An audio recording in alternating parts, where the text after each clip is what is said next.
Eric Markowitz.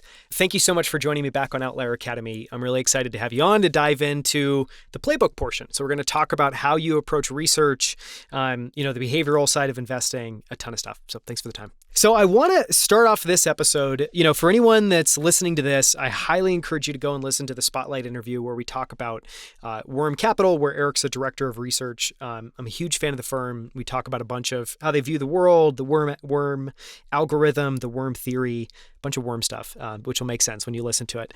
In this one, Eric, I wanted to start off first by talking about your background, because you have a super fascinating background in that you started your career in journalism and now you're in, a similar but very different world of director of research focused on public equities. How did that happen? And what was that journey like? You'd be surprised. I mean, there's a bunch of ex-journalists working in this business, because I think actually the skill set, when you dig a little beneath the surface, they're pretty similar. And so just by way of background, yeah, I went to school in New York, went to New York University. I went for both journalism and business. And I always thought I could find some job where I could just get to research lots of different things. Because I think I have a bit of like maybe professional ADD where I just want to like learn stuff. And yeah, I'm just like, I get bored of, having to do the same thing every day. And so I always thought of, business journalism as, I was always fascinated with business because I think it's like a reflection of culture and sort of the changing attitudes of societies. And I was always interested in money and how money flows through culture and through individuals. And I was always fascinated with new technologies. And so my first, real reporting job out of college was I wrote about the intersection of business, technology, and culture. So I lived in New York. I wrote about technology companies. I wrote about like the people at technology companies. I wrote about what they were doing, how it was, potentially going to change the world. So I wrote, articles about self-driving vehicles, drones, lots of different sort of tech gadgets. I spent some time living in San Francisco and writing a lot about Silicon Valley based companies. I got to know a bunch of investors and entrepreneurs. I was writing for a magazine called Inc. My last story there, just, sort of to contextualize what I was doing, was the big feature cover story on Aaron Levy at Box, which is now a public company.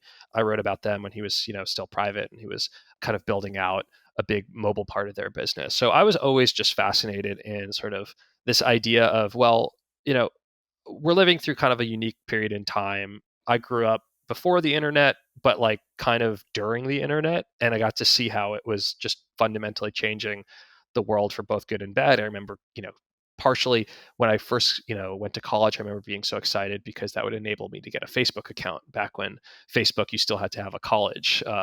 It was so fascinating to me to be able to spend the first part of my career kind of on the ground level. A lot of these businesses, these like, big technology businesses, I always kind of knew that journalism to me was like this great opportunity to spend my 20s just going out traveling the world writing about cool companies. Like one of my favorite stories, like before I left journalism, was I went to Paris to go write about Taser. I'm actually a huge fan of them. That's cool. Yeah. So I profiled Rick Smith, the founder and CEO of Axon, which created the Taser product. And so that was sort of like my idea of, if I can go and just like spend time researching companies, that would be amazing. And I kind of had developed a sense that, okay, this would be really cool to do as an investor, because as maybe some of your audience knows, journalism is it's a tough industry to start building wealth for your family. And so I was getting married and wanting to build a family, and thought, okay, I'm going to take all these skills as that I've developed as like a journalist, of asking the right questions, figuring out the story, sort of digging into something, maybe getting a little bit like obsessed with a subject, which is another soft skill that I think is like definitely really applicable. And it was really just sort of like fate or kismet. I don't know what exactly, but I got an email from my now colleague, Dan Crowley, and he basically said, our founder, Arnie Allison, likes your writing about technology businesses. We're looking, to potentially build out our research team. What do you say? And I just thought, sure, it's an interesting meeting.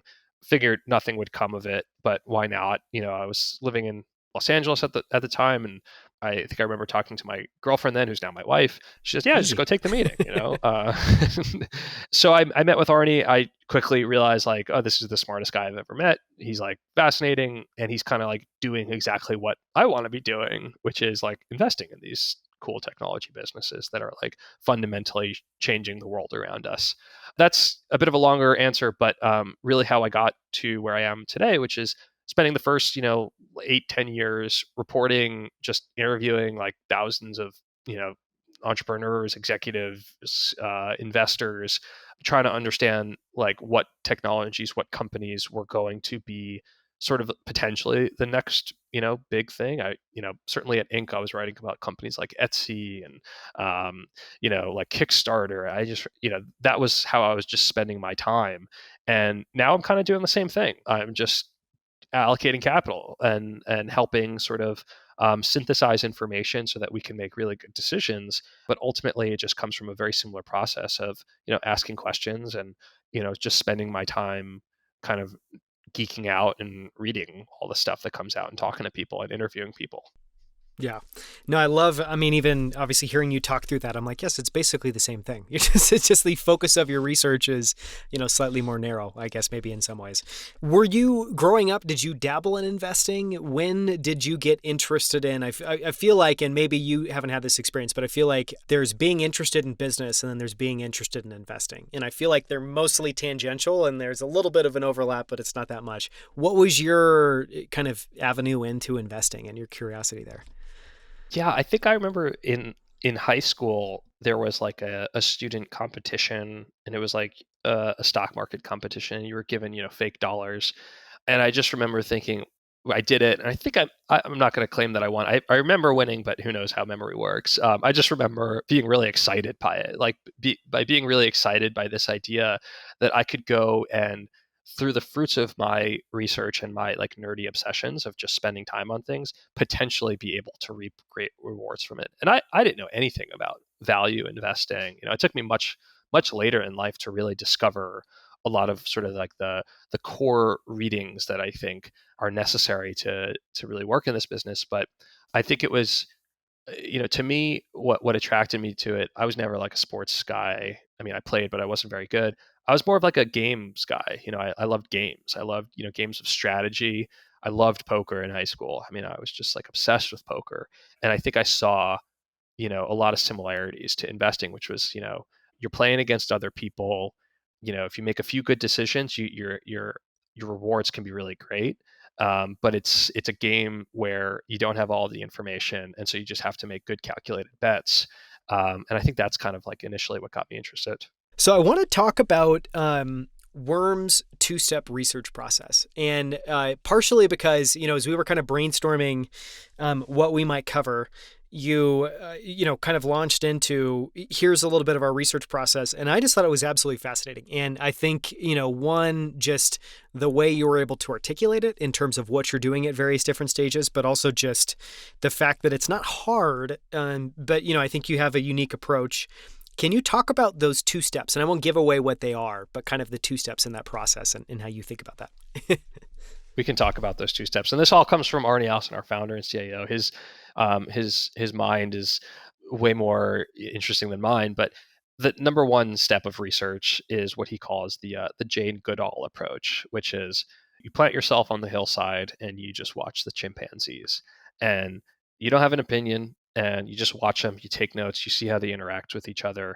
And that's like our sort of metaphor for how we approach researching industries and companies, which is we take our time, we have no opinions, and we just start watching them and seeing how they interact with the world around them. I think that the one thing that I've personally learned the most over the last, let's say decade of doing this now is like just this idea that it's so important to, while there's a big difference between like conviction and opinions. Conviction is great. Opinions are really bad because opinions will really screw you up. What's really important about this first step is just gathering the raw data. Just saying, okay, well, this company is doing this. This is how, this other company is doing it. This is how many customers they have. And you just start sketching out, quite literally all the different companies in a specific industry that you're interested in. The next part of the research process is the engineering phase. That's what we call like the engineering phase, where we start like taking it apart and seeing actually how all these things work. So we just want to understand like the inputs and outputs of a business, really this idea of value proposition of like customers are exchanging capital for a product or service. What exactly is the product or service? How is it made? Where does it come from? And so this is like really like the technical analysis that we really spend a lot of time on, which is once we've sort of identified the dynamics of an industry, we just go, just spend as much time as possible to understand literally how the products are made or the services. And so if we're looking at, let's say, just to use a big example like Amazon, how does the seller system work? Like, how does the actual platform dynamics work? Who makes money? What percentage? Like, exactly how it works. You know, we don't care as much about like the high level profits, like how much Amazon is extracting, at the end of every quarter. We want to understand like the value proposition for the sellers on the platform, for really like the nitty gritty of it. So that's sort of like our overall framework, which is we call the two step. It's the Jane Goodall, and then sort of the engineering phase, the Elon Musk, the engineering phase, take it apart and put it back together again. I love that second part because I feel like it recognizes that this quote shows up in a lot of books, but a way that a lot of entrepreneurs think about building a business is that they're building the machine. And I know Elon obviously talks about this a lot. This is a concept as well in Ray Dalio's principles of kind of you have to be working on the machine all the time. You have to be kind of looking down on it from above. And anyway, so I love this idea of number one, it's almost like first you're just observing, and part of that is so you don't have opinions, and so you're starting from a blank slate and you're just taking it in. And then part two is really about deconstructing, and I think understanding how the systems and machines work, and looking at inputs and outputs, and okay, something happens here, what shows up on the other side of the machine. It seems really interesting. And you talked about that a big part of doing this was just slowing down the research process. Why is that so important? And I guess what is bad about a fast research process, or where you're kind of, I don't know, speed running it? Yeah, I mean, we're just kind of like, humans are really just big hunks of flesh with some software attached, right? And I think our operating system is maybe not as great as we give it credit for, and so our brains are like a Google Chrome tab, like with like 50 tabs open, right? And so like the system starts to slow down itself if you have too much things going on, right? So I guess the way I think about research is like close out all the tabs, exit out of all the programs that are taking up bandwidth, and just focus on one thing at a time. Just open up like one application. Often that involves like just like printing out stuff or like listening to a podcast and going for a walk.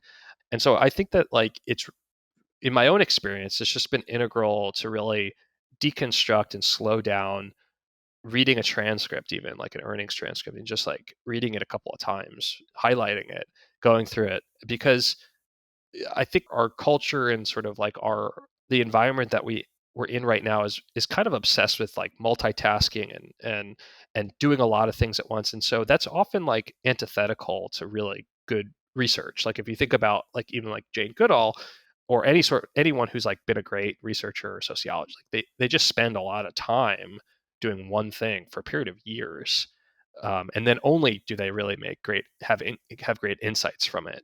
Um, so I think that's part of it, is just this recognition that our brains are limited and we have to optimize for what we're given, what we're born with. And we're not supercomputers. We can't, take in lots of data and compute it really quickly. Well, that makes me feel better about my own capabilities. So if anything else, it sounds like we might. Yeah, I think my brain sounds a lot like that browser with 50 tabs open. There may not be anything new here because you just talked a little bit about why slowing down the process is so important and, what that enables. But one of the questions I want to ask is, so you've now been doing this for a number of years, and I would assume you've obviously gotten better, or you've had some ahas, or you've had some insights in terms of, okay, what does good quality research look like, feel like, and so one of the questions I want to ask is just one, are there any big lessons you've learned or ahas? And then maybe, and that's kind of on the positive side. And then on the flip side, are there any rules or guardrails that you have, or anything that, I don't know, when something's happening, you kind of, your spidey senses go up and you say, okay, I don't do this, or this is not something to do. Yeah. Yeah. I mean, I suppose like on the aha side of just like, I think for me, it's a recognition of how long it really takes to understand something. And even when you think you understand it, you probably need to spend more time with it. I think that, like, just to borrow from some experience that I had as a journalist, I think that you could read a story and you could say, wow, like that reporter seems to know, like, it seems like they know a lot about this subject. But if you really enmesh yourself in something for so long, where you become so kind of obsessed with it, and you think you know every in and out of something, you can read that same story by that same reporter and realize, oh, actually they're full of shit. And so I think what I've kind of realized is just like the companies that we're focused on, it takes a lot of time to really know if what you're reading in the news or some analysis of it has credibility. Because I think that's ultimately what we're trying to do day to day, is determine which pieces of input have credibility to our process, and synthesizing that and curating it so that we let in the correct information and keep out the bad information, the false information. So I think that's sort of the aha, is just, maybe it's not the sexiest answer, but just like, it takes a long time to really develop an expertise in something and feel confidence in it. And I'm certainly, not there yet on a lot of areas that we study. It's sort of like an active process. I'd say, like, on the challenging, like, you know, sort of avoid it side is, we've talked about this before, of this idea of like action bias, of feeling like, just because you now know something, if you spend time researching something, that, wow, I have to do something. And that could be defensive. It could be like, oh, I'm scared now because my thesis on something has changed and we should get rid of it.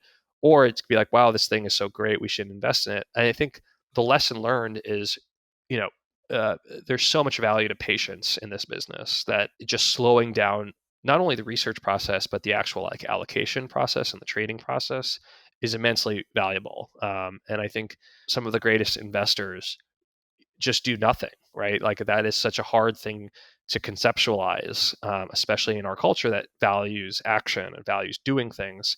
But I think it's something that, I've learned over time, or at least attempting to learn, that, like, sometimes really the best answer is just do nothing. Yeah, it almost sounds like another way to maybe express that idea is, if you just slow down the process, you immediately cross off a bunch of issues and risks and behavioral biases and things that are just not helpful. And so just by reducing the speed, you're setting yourself up for success. Yeah, I mean, I'm guessing you probably are as well, but, like, just interested in, like, behavioral psychology, behavioral economists. Like, I think that some of the most, valuable investing ideas are, contained in books written by guys like, Daniel Kahneman, that kind of, genre. There's definitely, like, an element of, like, the quantitative, as being super important, but I think the behavioral elements to this business are bigger than everything. Totally. They play a massive role, and they're also invisible. And so it's very easy to underweight them, or, not recognize them, or not see them, or, not appreciate them. Yeah. I want to talk about that a little bit, which is, one of the things that I know you and I have discussed before is just some of the behavioral advantages that you think you guys have at Worm, just with your approach. And so we can focus on the Worm aspect of it, or we can just bubble it up super high level.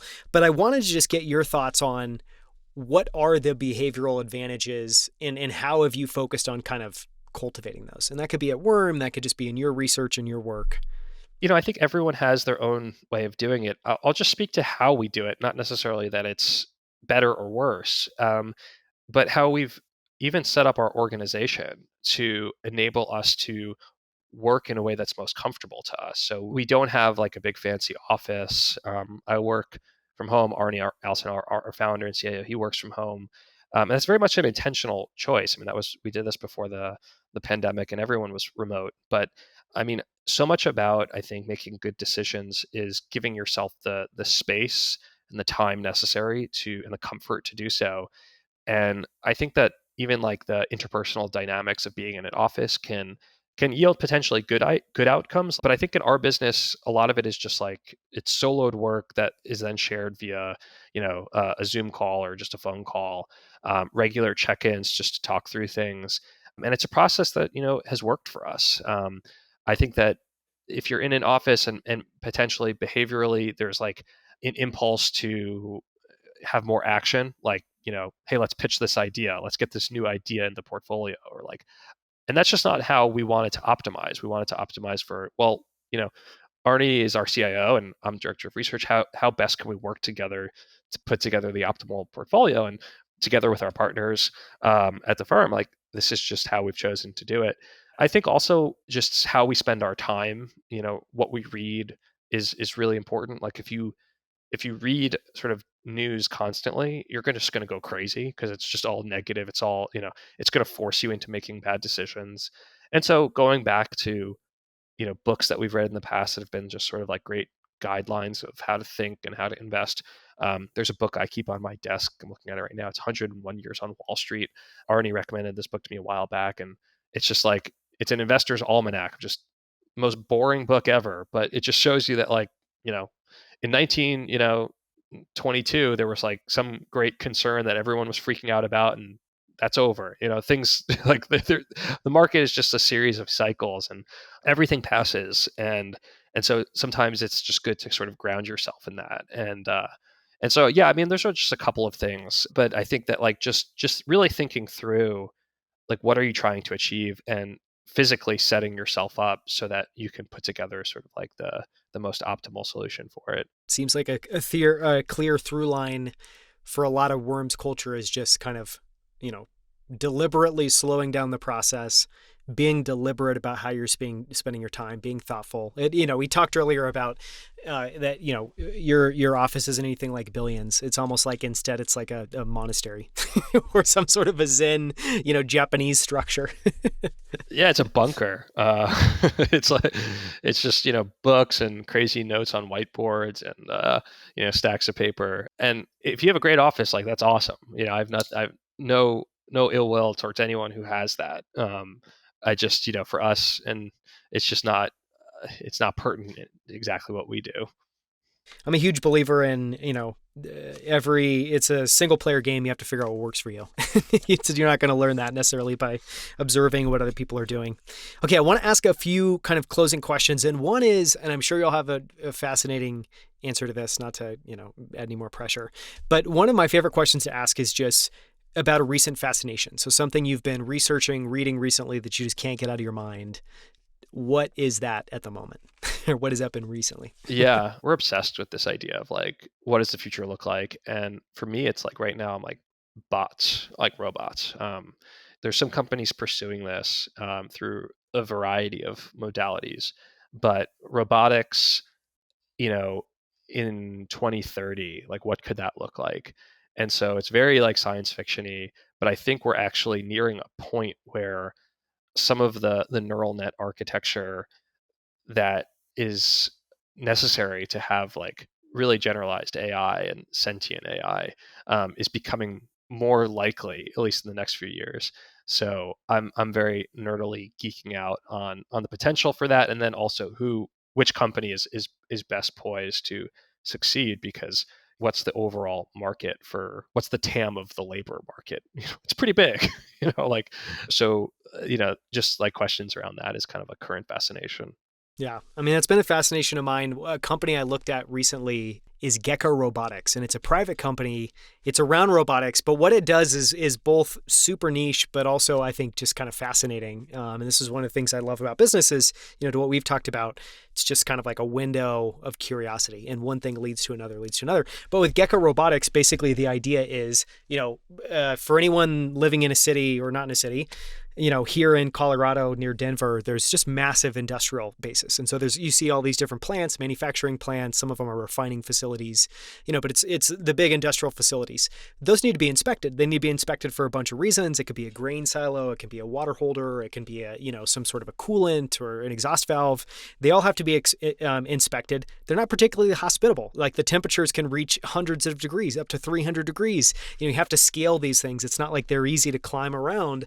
And so Gecko Robotics is like these tiny little robots that literally have almost like gecko feet, so they can stick to almost anything, but they basically will just crawl and loop around and be able to survey these structures in a way that, no human would be able to. And, the technology is both really advanced and also really basic in a lot of ways. And I feel like that's kind of robotics today is, both really advanced in terms of capabilities, but really basics in terms of, I don't know, where it's at in its developmental cycle, but it's, it's fascinating. Okay, I wanted to ask as well, you talked about 101 Years on Wall Street. What other books have you loved? And these can be, weird esoteric ones, old ones. Just, if you had to list a few of your top books that would live with 101 Years on Wall Street, what would they be? I mean, I'm a sucker for the George Soros book, The Alchemy of Finance. Soros I find to be like just a fascinating guy because I mean, he started his career really as like a failed philosopher. And I love people, maybe, for myself, like start in one direction, end up going in a different direction. So that's one. And then, just a non-finance book that I really love is it's a collection of stories by a guy named Joseph Mitchell called Up in the Old Hotel. And he was a writer for the New Yorker in like the 30s and 40s. And he did these really colorful vignettes of just people who lived in New York City in that time period. And it has no real, investing advice, but I just think it's like I'm always fascinated in like culture and how, cultures evolve and how ultimately business is a reflection of changing cultures. And to me, I think there's like just some interesting insights in there about individuals and how they existed then and their desires and how some of those things have changed and not changed, but ultimately history just kind of repeats over time. And so I found some cool like insights from that book. Yeah, it's funny. It sounds like Up in the Old Hotel and 101 Years on Wall Street are kind of very similar. At the end of the days, they just are focused on different spheres. Well, thank you so much again for the time. It's been, amazing to have you on. And just really quickly, for anyone that wants to follow Worm Capital and Eric's writing, he publishes an amazing newsletter called Nightcrawler that everyone should subscribe to. And people can go and learn more about Worm Capital at wormcapital.com. And they can also follow you on Twitter at Eric Markowitz. And we'll link, you talked about a bunch of amazing things, including a few great books. We'll link to all that in the show notes at outlieracademy.com. Thank you so much for the time, Eric. It's been awesome. Cool. No, thank you, Daniel. I appreciate it.